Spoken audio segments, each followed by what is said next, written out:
Hello, CPAC. Oh, so much for that. Oh.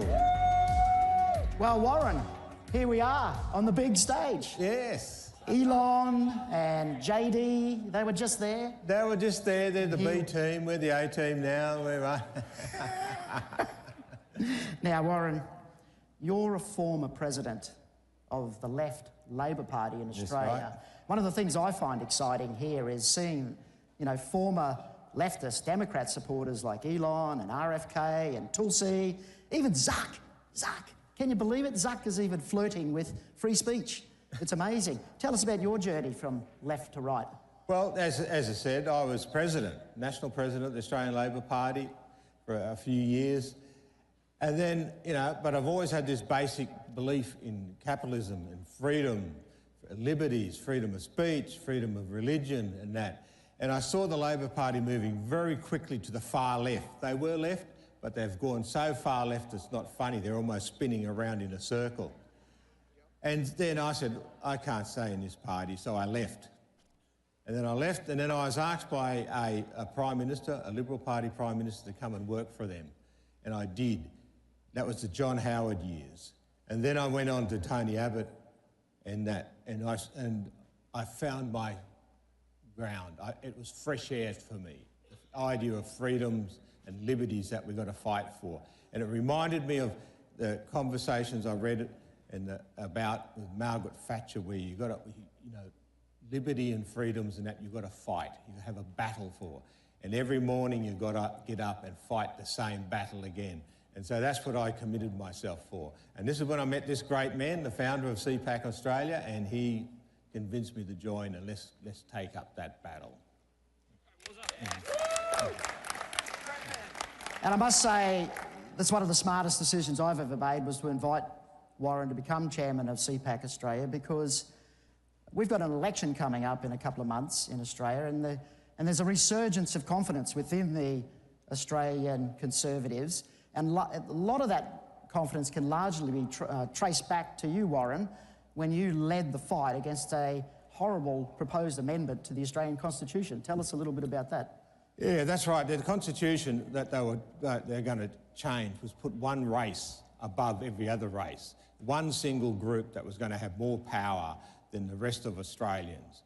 And yet Australia is like America. We're a country of, yes, Indigenous people, like the Native Americans and that, well, our Aboriginal people, but also we're a large country of immigrants, people who are coming to Australia looking for a better life, looking for the freedoms and that we offer. And yet here we were, these woke people were going to change our constitution, give more power to one group than any other group. So I stood up, and of course I was with the great Senator Jacinta Nampijinpa Price. Right, good on her. So we got up and we fought this battle. And what we knew was that Australian people had been so beat up, had been so crushed by the wokes and the cancel culture that they were scared about voting. In fact, when we kicked off, it was something like 80% were going to vote for this change in the Constitution against 20% no. But within 4 to 5 months, we flipped it. We gave the Australian people a voice, that they could stand up against this cancel culture, that they could stand up for equality and that everyone is equal before God. We are all God's children. And we won. We ended up winning 60-40, and we destroyed that attack on our constitutional freedom. Yeah. And that was really the beginning of the resurgence, as I said, in confidence for the Conservative parties in Australia. And that, of course, has just been compounded so much more with the election of Donald J. Trump. That's been fantastic, hasn't it? It has been brilliant to see Donald Trump come back and help us in this resurgence, in fact, leading it and making the world feel more confident about standing up for their rights and freedoms. And having him there has just, you know, we're so proud to be at CPAC here. We're so proud, you know, to see JD Vance and the people who have been working so hard with Donald Trump to make the world free again. The other thing too, we are coming up with an election.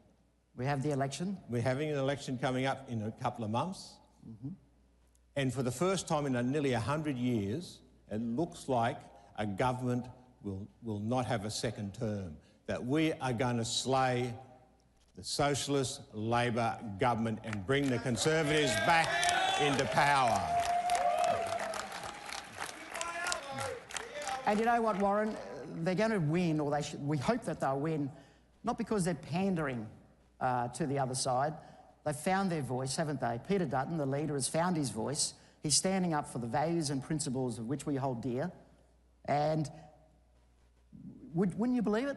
People are responding. Who would have thought? Who would have thought that people love the idea of having freedom?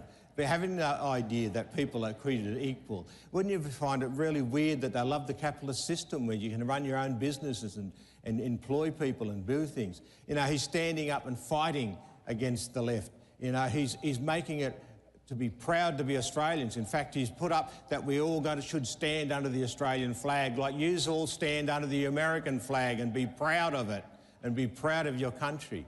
It's just amazing how people are responding to this. And as I said, it looks like for the first time in 100 years, the possibility of a government being tossed out in its first term. And that is going to be an incredible time for us.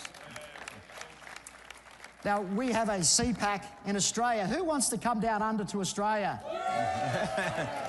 All right, we need a bigger room, Warren. Well, we need a bigger room. We're going to get a big room. So CPAC in Australia is in September 18 to 20. We'd love to see you down under. We're a pretty friendly bunch. We'll have the koalas waiting for you at the airport. Be careful of the koalas. They're cute and cuddly, but they may pee on you. So what's that? Well, we thank you for making us feel so welcome here. There's one commitment we will make to you. Your president has committed to you, and you have enabled your president to have the opportunity to make America great again. I heard Nigel Farage say yesterday that he is going to make Britain great again. We will commit to you that we will do everything possible to make Australia great again.